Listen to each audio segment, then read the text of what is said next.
Mesdames, Messieurs, bonsoir. Deuxième acte de notre journée indienne. Nous sommes ce soir à Calcutta. À l'heure du déjeuner, Antenne de Midi vous a fait vivre la vie d'un petit village du nord de l'Inde, dans le Rajasthan. Et tout à l'heure, dans une demi-heure, le magazine de Louis Berriot et Claude Carré vous transportera à Bombay. Ainsi, en près de 3 heures d'émission concentrée sur une seule journée, nous aurons peut-être contribué à vous donner une approche, disons, peut-être un peu plus fouillée qu'à l'habitude du phénomène indien, de cette deuxième puissance même au monde par le nombre d'habitants. Mais encore une fois, cette journée est un tout. L'Inde est multiforme, c'est vrai, c'est d'abord un pays de sectes, de castes, de familles, un pays de villages, 600 000 en tout, pareil à celui que nous avons vu à midi. Mais c'est vrai aussi, il s'agit d'un pays fou, monstrueux, tentaculaire, un petit peu à l'image de cette métropole dans laquelle nous sommes ce soir, Calcutta.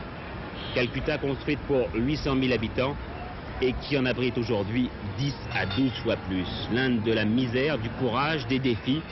Mais je le répète, ce n'est pas que cela non plus. C'est aussi un pays résolument engagé dans le futur, l'un des 10 plus forts au monde, industriellement parlant. Le magazine vous fera vivre ses succès et ses espoirs scientifiques, nucléaires ou commerciaux. À partir de maintenant et tout au long de la soirée, nous allons essayer de vous donner de ce pays protéiforme la réalité la plus juste et si possible la moins embrouillée de clichés. Oui, l'Inde est pauvre et encore beaucoup trop prolifique. Oui, elle relève la tête de manière remarquable. Oui, Madame Gandhi est un personnage hors du commun, mais cela, nous ne vous le redirons pas, nous vous le montrerons.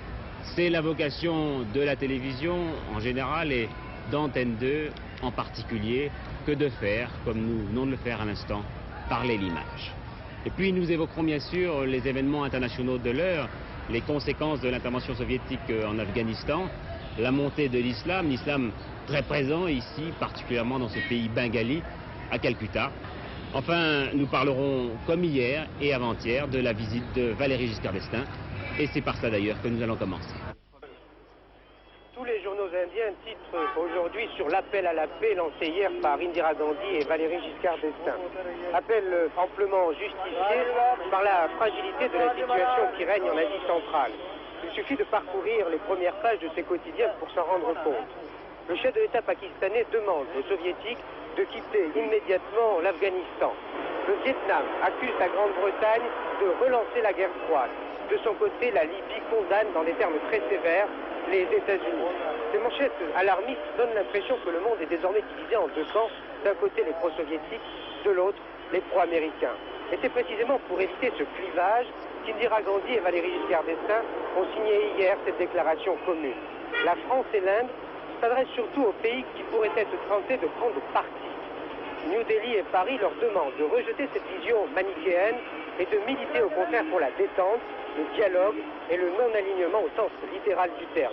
Mais ce dialogue ne pourra s'établir que si les pays en ébullition donnent l'exemple, ce qui n'est pas toujours le cas. Au moment même où l'Inde lançait avec la France cet appel à la paix, elle protestait officiellement contre le Pakistan, l'ennemi irréductible. Indira Gandhi reproche au chef de l'État pakistanais d'avoir parlé du Cachemire hier à la conférence islamique, le Cachemire, une région revendiquée par les deux pays. Il suffirait donc d'un mot ou d'une déclaration maladroite pour que tout s'embrase. L'histoire, malheureusement, nous l'a déjà montré. Voilà ce que nous pouvions dire à 20h04 Calcutta. Nous nous retrouvons dans une dizaine de minutes, le temps que vous développiez, Daniel Bilalian, les grands titres de l'actualité française et internationale.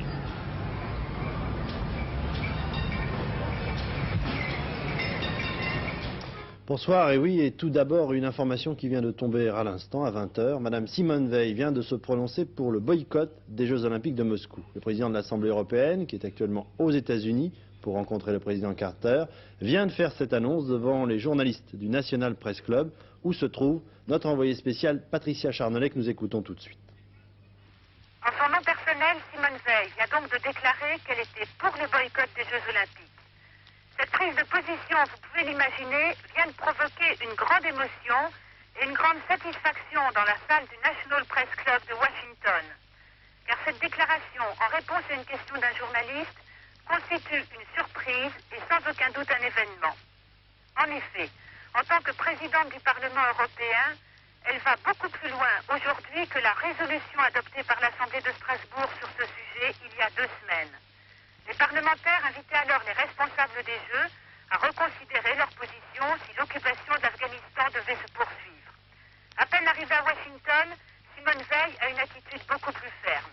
Elle considère en effet que les avantages du boycott sont plus grands que les inconvénients. Pour elle, les Jeux sont une affaire politique et le nier est une attitude irresponsable. Son jugement, il a été motivé, en particulier par l'attitude des soviétiques, par l'importance qu'ils attribuent à ces Jeux et par le prestige qu'ils veulent en tirer. La prise de position de Simone Veil sera sans doute très appréciée par les autorités américaines, soucieuses actuellement d'une grande aide européenne. Simone Veil considère pourtant que sa position ne constitue en aucun cas un alignement sur la politique de M. Carter. Elle me l'a répété, tant que la détente existait, je pouvais accepter les Jeux de Moscou. Aujourd'hui, il est bien difficile de se masquer les yeux. En conclusion, il faut dire que cette déclaration en faveur du boycott, faite par le président du Parlement, même si Simone Veil s'est exprimée à titre personnel, cette déclaration donc entraîne l'Europe entière vers le boycott des Jeux Olympiques.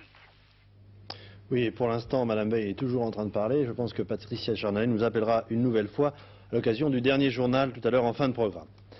La réaction de fermeté du président Carter face à l'Afghanistan et à l'affaire Sakharov lui vaut aux États-Unis de faire une remontée spectaculaire au sondage. Le dernier en date lui donne 56% des intentions de vote des Américains contre 31% à Kennedy. Dans l'État du New Hampshire, où en septembre dernier, il n'obtenait que 20% contre 68% à M. Kennedy. Dans l'affaire Sakharov, une première déclaration de la femme de l'académicien qui est rentrée à Moscou. Dans le communiqué qu'elle a lu, son mari dénonce notamment la guerre sans pitié engagée par les troupes soviétiques contre les insurgés et le peuple afghan. Réunis à Islamabad, au Pakistan, les membres de la conférence islamique étudient une proposition de l'Arabie saoudite demandant le retrait immédiat des troupes soviétiques. Une résolution qui sera sans doute amendée et atténuée, mais qui condamnerait tout de même l'action de Moscou en Afghanistan, et cela par 36 pays islamiques, à l'exception de la Syrie et du nouveau régime de Kaboul, notamment, principalement plutôt, ce qui marquerait une défaite tout de même diplomatique pour l'URSS. Et puis une dépêche qui m'arrive à l'instant indique que la conférence islamique d'Islamabad, dont je viens de vous parler à l'instant, serait également en train d'étudier une proposition prévoyant le boycottage des Jeux Olympiques de Moscou. C'est ce qu'on a appris ce soir, mais cela demande à être confirmé. Et puis une dépêche qui se trouve tout de suite derrière et qui indique qui vient de Mexico et qui indique que le comité exécutif de l'Association mondiale des comités olympiques se prononcera à l'unanimité la semaine prochaine à Mexico contre, cette fois-ci, le boycottage des Jeux Olympiques de Moscou. À peine intronisé, le premier président de la République islamique, M. Bani Sadr, se retrouve confronté aux graves problèmes économiques de son pays et à l'affaire des otages de l'ambassade des États-Unis. La première chose que l'on peut dire, c'est que même s'il est un inconditionnel de l'imam Khomeini, M. Bani Sadr entend vraiment jouer un rôle dans le gouvernement de l'Iran. De Téhéran, notre envoyé spécial Édouard. Ministre de l'économie hier, aujourd'hui président de la République, c'est en fait un Bani Sadr avant tout diplomate qui a répondu à la question que chacun se pose. Approuvez-vous l'action des étudiants islamiques? Sous-entendu, ceux qui détiennent les 50 otages de l'ambassade américaine. Réponse de Bani Sadr, c'est à eux qu'il faut demander s'ils approuvent mon action. Plus tard, mais cette fois hors micro, Bani Sadr ajoute, il faudra tout de même régler ce problème et assez vite. Et il est vrai qu'aujourd'hui, Bani Sadr dispose d'un atout majeur face aux étudiants islamiques, le soutien de 75% des Iraniens. Pourtant, cela ne suffira pas au nouveau président pour régler ce problème des étudiants islamiques et donc des otages. Il lui faudra aussi convaincre l'ayatollah Khomeini, ou tout au moins le convaincre de ne plus intervenir dans cette affaire. L'attaque de la ville de Gafsa, dans le sud-ouest de la Tunisie, hier par un commando, a été revendiquée aujourd'hui par une organisation qui se fait appeler la résistance armée tunisienne et qui se présente comme opposée au régime du président Bourguiba. Selon ce mouvement, l'action a été entreprise pour commémorer l'anniversaire du massacre perpétré il y a 2 ans à l'occasion, vous en souvenez, de l'arrestation de plusieurs dirigeants syndicaux tunisiens. Les auteurs du communiqué font état de 300 morts parmi les forces tunisiennes. À Tunis, on parle seulement d'une vingtaine de victimes. L'Algérie dément toute participation à cette affaire et les journaux de la capitale tunisienne penchent ce soir plutôt pour une opération préparée par la Libye. La gendarmerie française ne fait aucun commentaire sur les affirmations de notre confrère Le Point, qui annonce cette semaine que des gendarmes français appartenant à une brigade spéciale d'intervention ont aidé les militaires saoudiens à préparer l'assaut contre les terroristes retranchés dans la mosquée de La Mecque. Selon l'hebdomadaire Le Point, ce serait le roi Khaled lui-même qui aurait sollicité l'aide de la France auprès du président de la République, car ses troupes se trouvaient en difficulté. Il y aurait eu en effet près de 1500 morts dans les forces royales saoudiennes. Ce soir, l'ambassade d'Arabie Saoudite à Paris dément une intervention française à la grande mosquée de la Mecque, et pour la raison suivante: par la force des choses, la grande mosquée est interdite aux chrétiens et tout ce qui n'est pas monde musulman. Cela dit, chez notre confrère Le Point, il n'était pas question d'intervention directe des gendarmes français, mais simplement d'aide aux soldats saoudiens.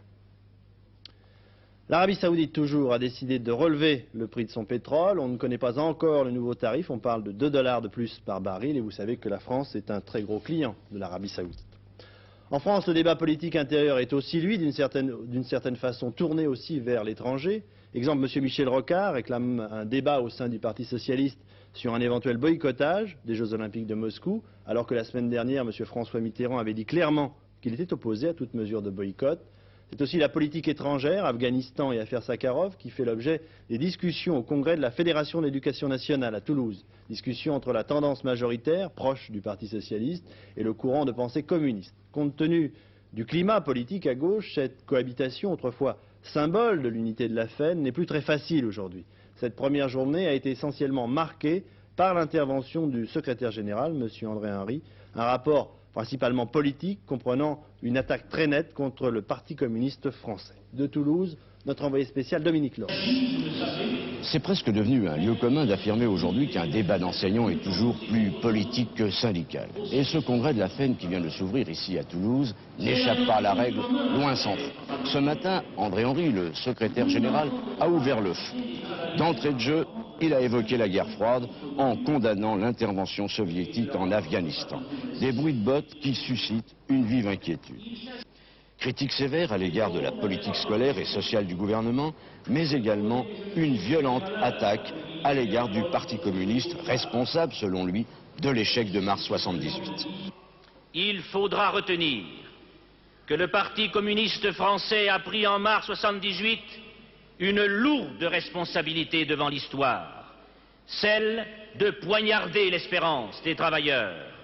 Il faudra retenir qu'en 1980, ce même parti et ceux qui lui emboîtent si facilement le pas assument une responsabilité plus écrasante encore en justifiant l'invasion soviétique en Afghanistan, risquant ainsi de détruire ce qui peut rester des espérances de la gauche. Faut-il ajouter que les délégués minoritaires proches du Parti communiste n'ont guère apprécié cette déclaration. Et le débat interne entre les tendances risque d'être très animé demain avec l'entrée en lice des ténors de la fédération. Bref, la FEN évoque, vous le savez, toujours son souci d'unité. Eh bien, il faut ajouter, d'entrée de jeu, dès le premier jour de ce congrès, quelle unité bien fragile. Pour M. Edmond-Maire, l'attitude du Parti communiste français fait planer une sourde menace pour les libertés s'il accédait au pouvoir. C'est ce qu'il a dit ce matin à l'occasion de la conférence de presse clôturant les travaux du Conseil national de la CFDT. Cela dit, parallèlement, la CFDT, malgré l'attitude actuelle de la CGT, qui selon elle nuit à l'unité d'action des deux grandes centrales syndicales, n'entend pas se laisser entraîner dans une logique de rupture. Ce sont les propres termes de M. Maire. M. Maire, inquiet du refus de la CGT de condamner clairement l'intervention soviétique en Afghanistan. Nous venons de recevoir les premières images des dégâts provoqués par le cyclone Hyacinthe sur l'île de la Réunion. Le cyclone, qui devait éviter l'île, s'est finalement abattu sur sa partie sud. Le premier bilan fait état de 7 morts, 7 disparus et plus de 7500 sinistrés.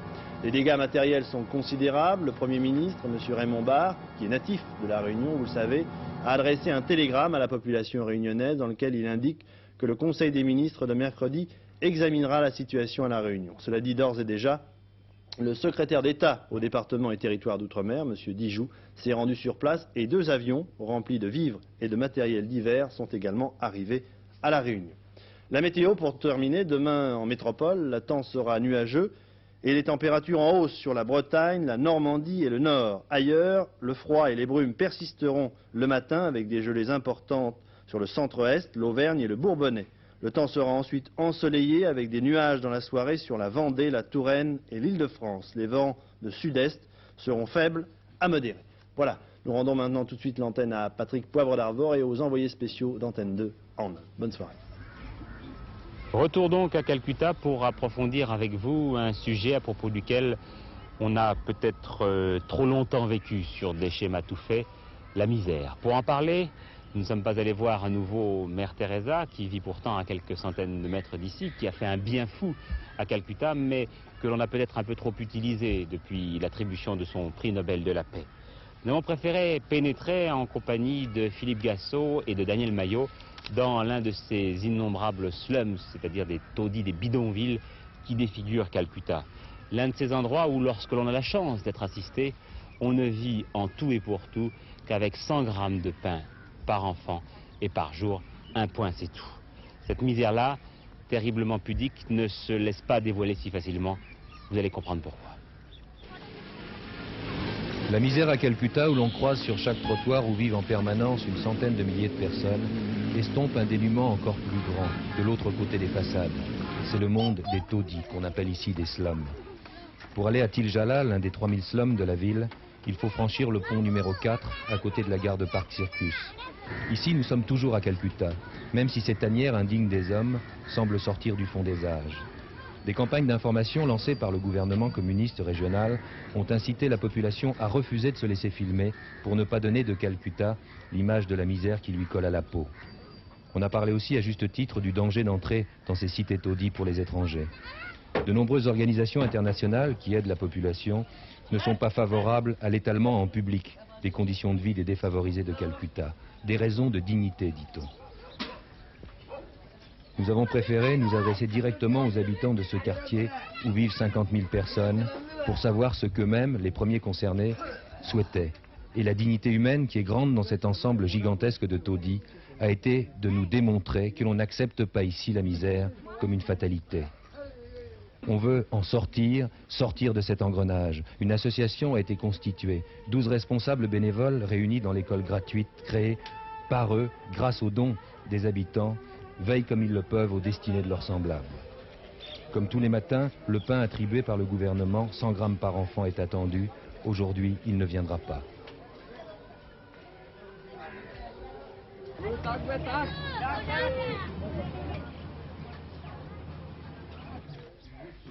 Il faut attendre le lendemain. Le pain est arrivé, c'est l'association qui en prend la charge et garantit l'équité de la distribution.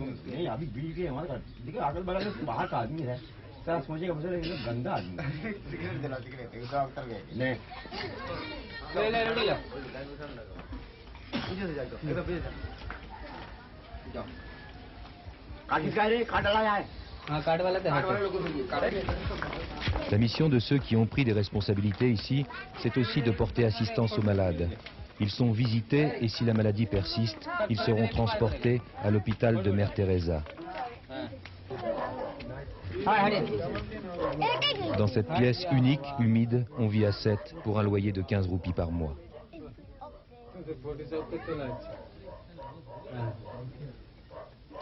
Aujourd'hui, l'enfant va mieux, la fièvre est tombée. Dans ces slums à grande majorité de chômeurs, on se sent oublié. Ici, aucune organisation nationale ou internationale n'a installé d'antenne. C'est le cas pour 50% des slums de Calcutta.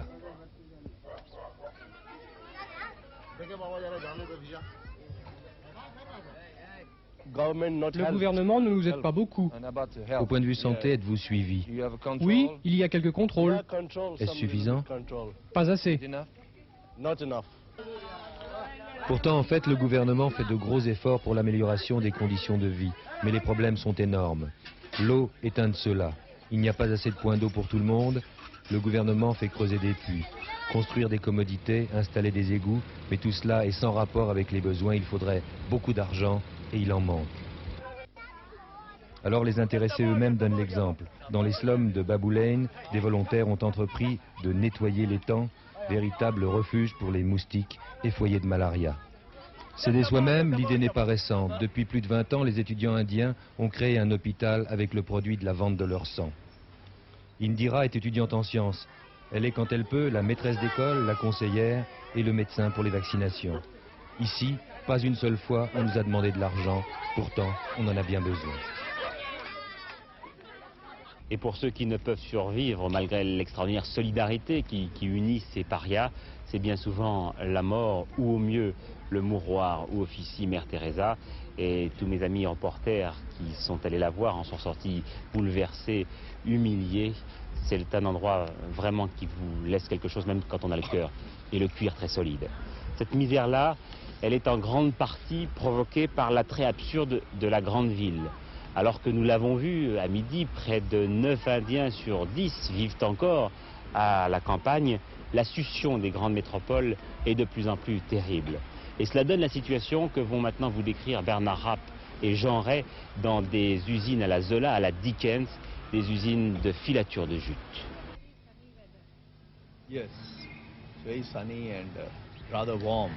L'homme qui vit dans cette maison s'appelle Kailash Kanoria. C'est un homme heureux, il est le roi du jute au Bengale. L'histoire de sa réussite est exemplaire. Sa famille a quitté le Rajasthan au nord de l'Inde pour s'installer dans cette région au lendemain du départ des Anglais. Les entreprises britanniques pliant bagages, les Kanoria ont en quelque sorte pris le relais. Kailash Kanoria est aujourd'hui à la tête de 5 filatures produisant au Bengale quelques 150 000 tonnes de toile de jute. Il emploie 12 000 ouvriers et travaille exclusivement pour l'exportation.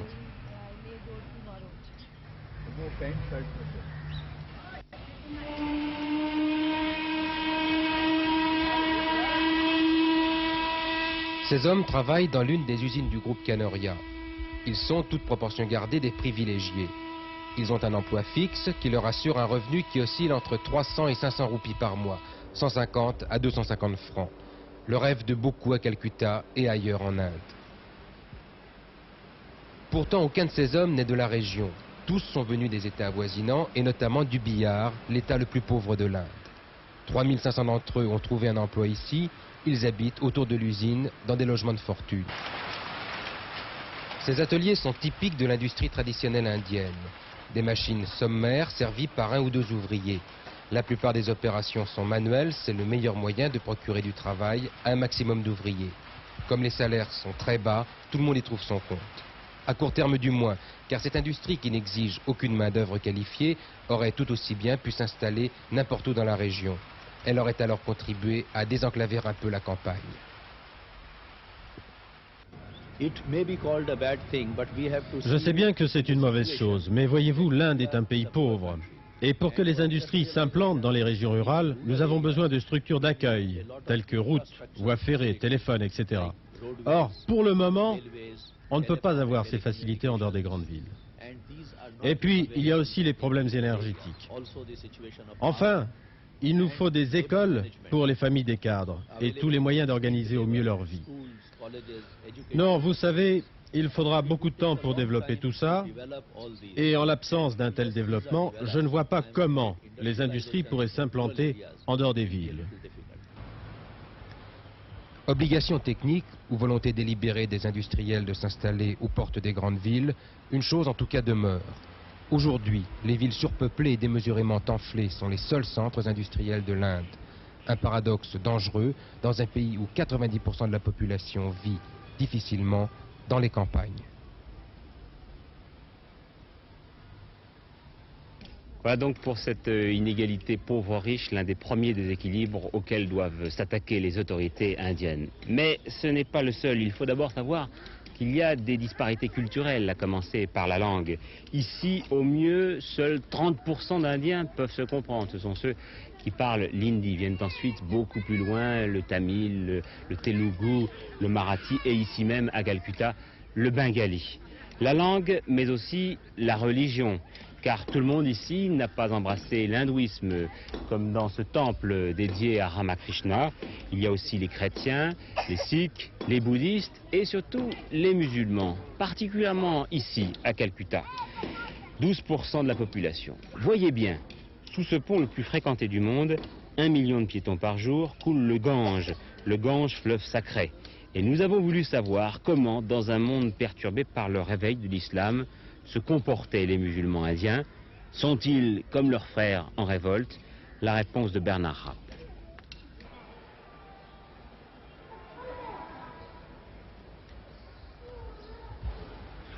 Le Gange est à 2 pas. Pourtant, c'est ici que ces Indiens viennent faire chaque jour leurs ablutions, loin du fleuve sacré des hindous. Ici, c'est la grande mosquée de Calcutta, l'un des principaux centres de l'islam en Inde. L'Inde, près de 100 millions de musulmans. Au seul Bengale, près de 25% de la population est de confession musulmane. Alors bien sûr, ici plus qu'ailleurs, on tend une oreille attentive vers les rumeurs en provenance d'Iran ou d'Afghanistan. D'autant que tout n'a pas toujours été pour le mieux entre hindous et musulmans depuis l'arrivée massive des réfugiés du Bangladesh. Pourtant aujourd'hui, on veut oublier ici. Et le Mufti de Calcutta est très net. Les rapports entre les deux communautés sont maintenant excellents, les mésententes sont oubliées. Quant à l'Iran, c'est très intéressant bien sûr, mais c'est aussi très loin. Si les tensions confessionnelles semblent bien s'être estompées, elles ont laissé place à d'autres problèmes, économiques et sociaux. Chômage chronique d'abord qui frappe au premier chef les musulmans, analphabétisme ensuite. Des problèmes que la communauté musulmane essaye de régler par elle-même, faute de voir l'État voler à son secours. L'éducation par exemple. Plusieurs écoles réservées aux seuls musulmans ont été créées. Pour 3 roupies par mois, 1,50 franc, les jeunes musulmans y reçoivent un enseignement général. Mais il y a aussi beaucoup d'écoles coraniques qui s'installent dans les slums, comme ici, avec à terme le risque de provoquer une nouvelle coupure entre les communautés en développant un sentiment trop particulariste chez les musulmans.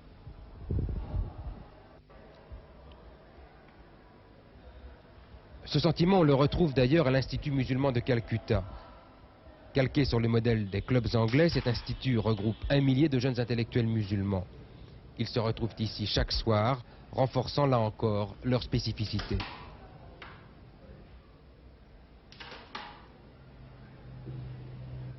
Très politisés, ils se tiennent à l'écoute de ce qui se passe dans les autres pays musulmans et leur président ne ménage pas ses critiques à l'égard des États-Unis en Iran et des Soviétiques en Afghanistan. Le mot d'ordre de ces jeunes musulmans indiens, être les meilleurs et les plus forts dans tous les domaines. Leur dernière initiative, ils ont officiellement invité le boxeur américain Mohamed Ali à leur rendre visite. Un symbole en attendant de trouver dans leur rang un chef qui réponde à leurs espoirs. Je pense que les musulmans indiens devraient se trouver un vrai leader, un homme fort et courageux, un homme qui prenne en compte leurs problèmes et qui leur indique la meilleure façon de les régler. Vous pensez à un leader religieux? Pas nécessairement, simplement un leader qui soit porté par le peuple, tout en ayant la confiance des intellectuels.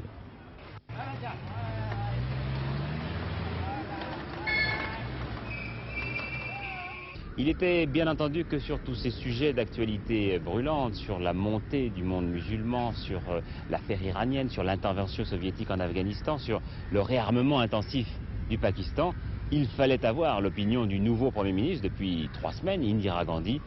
Claude Carré est allé la voir. Nous n'aimons pas les interventions externelles, ce qu'on dit? Extérieures. Extérieures. Parce que ça invite toujours une autre intervention de l'autre côté. En ce moment, c'est comment la tension augmente. Et ce danger se rapproche de vos frontières. Oui. Que pensez-vous faire? Est-ce que vous pensez que l'Inde doit déjà aussi protéger sa frontière militairement? Envoyer des troupes? Enfin, pas encore. Il faut être fort en soi-même, améliorer l'économie et donner de stabilité au pays. Pour la première fois, c'est un conflit où il pourrait y avoir 4 puissances qui ont peu ou prou l'arme atomique. Les États-Unis qui arment le Pakistan, la Chine qui arme le Pakistan, l'URSS qui a entendu la bombe atomique, puis le Pakistan qui pourrait avoir aussi l'arme atomique, et l'Inde qui ne l'a pas mais qui pourrait l'avoir. Est-ce que là, ce n'est pas vraiment ce qu'il y a de plus dangereux? Oui, c'est dangereux, mais je trouve que l'augmentation de la tension maintenant, ça crée une atmosphère qui est dangereuse, qui pousse les gens vers la guerre. Après l'échec des Nations Unies, par exemple en Iran, au cours du voyage de M. Waldheim. Comment voyez-vous une solution à ce conflit qui se prépare? C'est très difficile en ce moment de trouver une solution. Vous pensez que les organisations internationales peuvent jouer un rôle encore? Oui, ils peuvent essayer, ça ne marche pas toujours.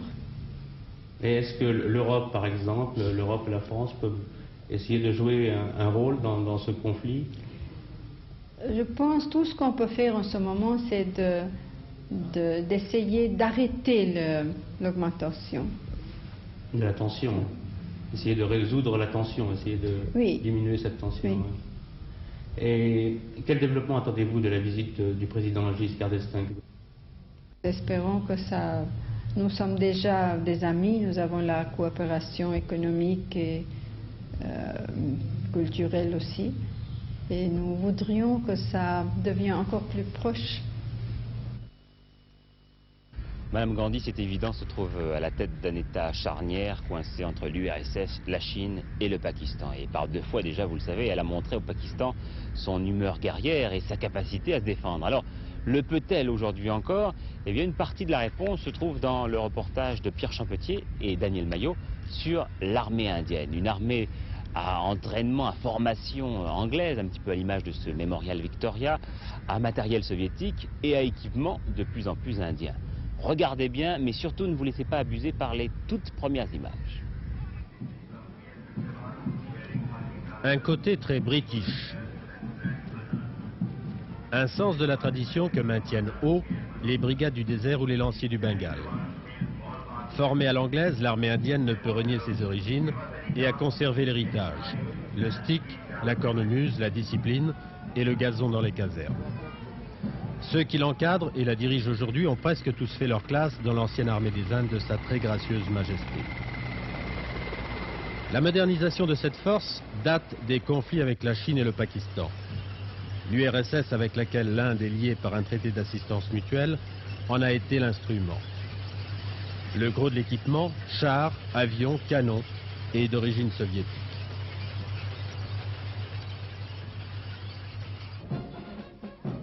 Peu de nouveaux modèles, mais du matériel sûr et éprouvé.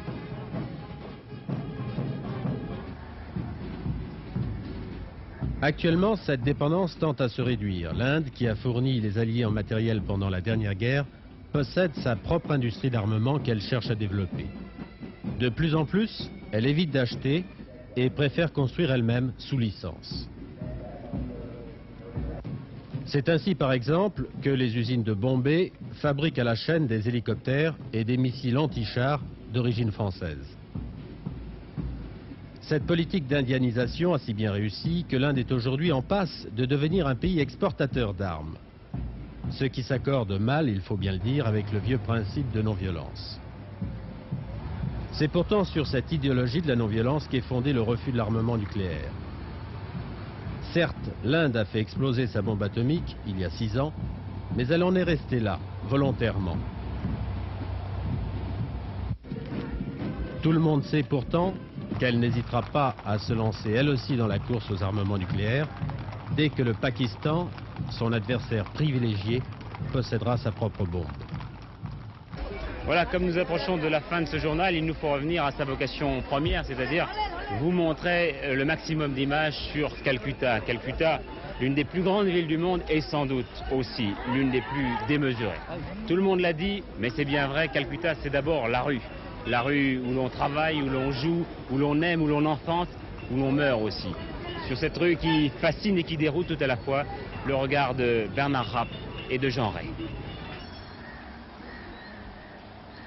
Pour comprendre et peut-être aimer Calcutta, il ne faut pas seulement voir dans cette rue qui s'éveille une bande de macadam qui mène d'un quartier à un autre. Les schémas européens n'ont rien à faire ici. Ici, la rue est avant tout village, lieu de vie quotidienne, lieu de rencontre. Ceux qui y vivent viennent pour la plupart de la campagne voisine. Dans cette rue, la misère est souvent présente, c'est vrai, mais ce n'est pas elle, ou en tout cas pas elle seule, qui explique qu'en Inde, on vive dans la rue, on vive tourné vers la rue.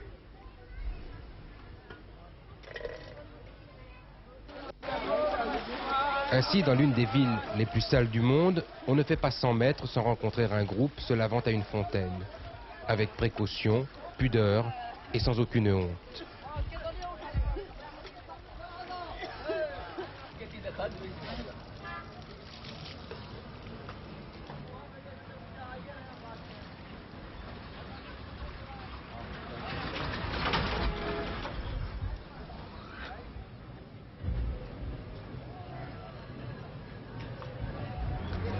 Les barbiers, ils sont les maîtres du trottoir, un peu chirurgiens aussi.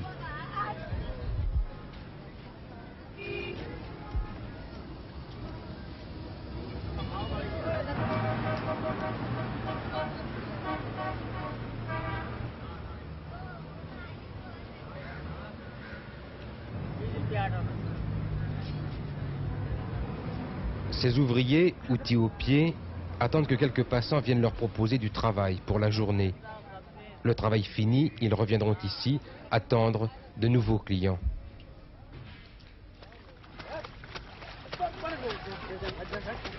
Le trottoir, c'est aussi la lessive, toujours en groupe.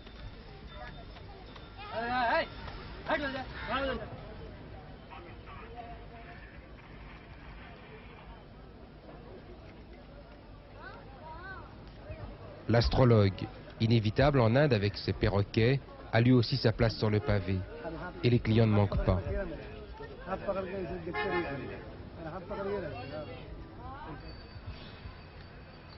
Et il naît jusqu'au temple qui ouvre sur le trottoir.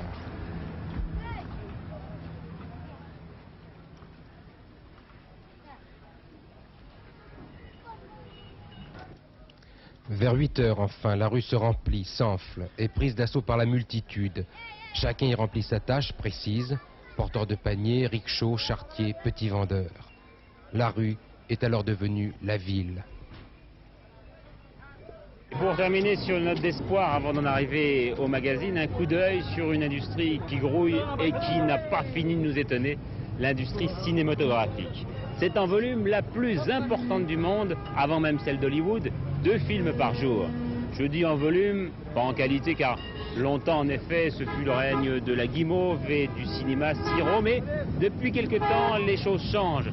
Derrière le metteur en scène Satyajit Ray, qui est sans doute l'un des plus grands metteurs en scène du monde, d'autres réalisateurs emboîtent le pas et se mettent à fabriquer du cinéma dit social, c'est-à-dire un cinéma plus réaliste, mais vous allez le voir, les choses seront assez difficiles à changer.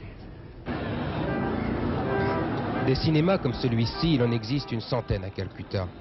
On les appelle théâtres indiens et leurs salles sont combles pour les 4 séances quotidiennes. Ici, il arrive que l'on fasse la queue pendant 2 voire 3 jours pour obtenir des places. En Inde, le cinéma, c'est le spectacle populaire par excellence. La recette en est simple, une histoire d'amour, beaucoup de couleurs et surtout des chansons. Bref, la tradition.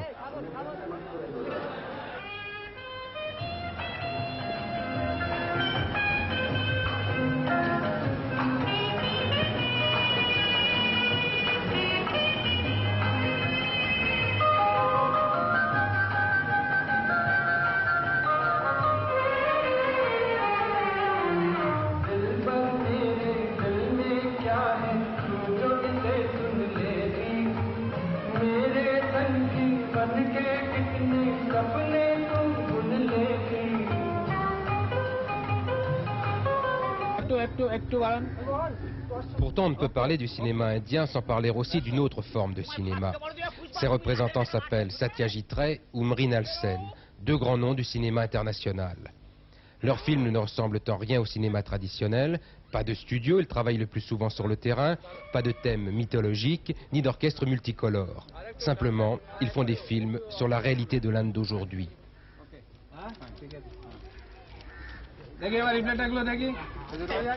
Mrinal Sen, par exemple, tourne ici un film dont le personnage central est un enfant exploité par son patron. Une histoire qui prête assez peu à rêver.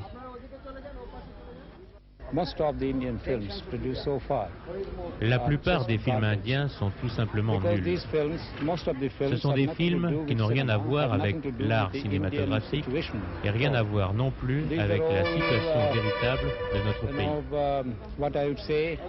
Ce sont des films que l'on pourrait qualifier de purement démagogiques et qui, surtout, ne veulent pas parler de la réalité.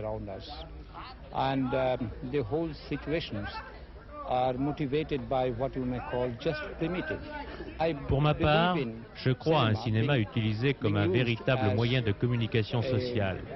Il faut montrer aux gens des situations qui les concernent, où ils peuvent se retrouver. Heureusement, il y a maintenant de plus en plus de réalisateurs indiens qui font des films de ce genre. Mrinalsen vient de terminer son 17e film, l'histoire, celle d'un ouvrier agricole qui arrive à Calcutta. Une histoire somme toute banale. Voilà, ainsi s'achève ce journal de Calcutta au terme d'une demi-heure pendant laquelle nous avons essayé d'appréhender différentes réalités indiennes. Ce n'est pas fini car tout de suite après la publicité, nous retrouvons Louis Berriot et Claude Carré pour le magazine avec d'autres aspects de l'Inde assez bien symbolisés, je crois, par ce tableau derrière moi entre le passé et le futur, l'Inde qui cherche à relever la tête. Vous avez un dernier rendez-vous avec l'information en fin de programme, à 12h45 demain, Daniel Bilayan, et puis je l'espère, moi-même, demain à 20h, et cette fois-ci de Paris. Bonsoir à tous.